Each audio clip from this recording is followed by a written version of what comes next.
na munta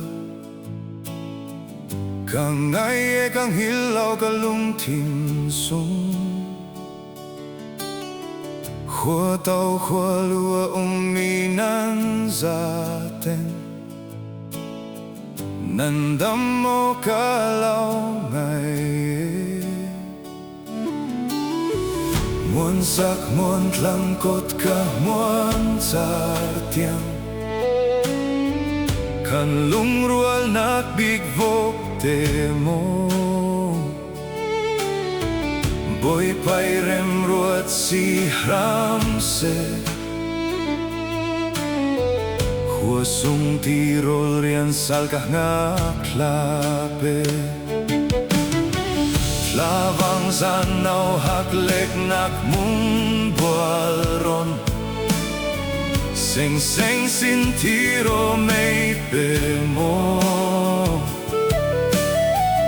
Lepan nak bolong si datiam bikwa Boy pain tlaing swa leitse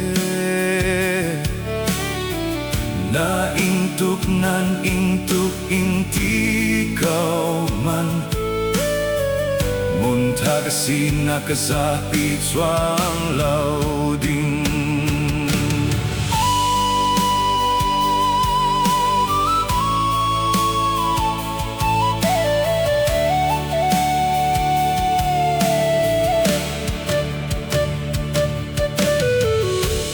Tanat leng camping cruiset longin na Male perton xiao ton kan poklang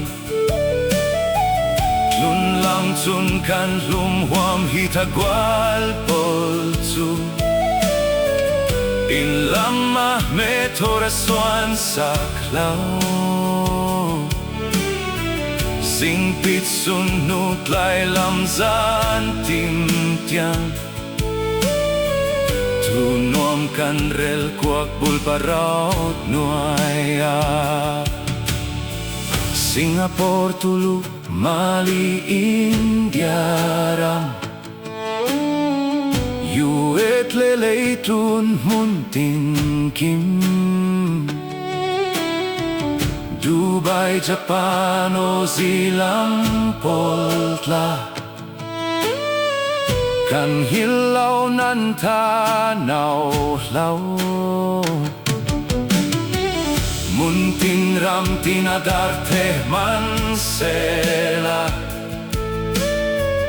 Male nakalungkat bukan si o munta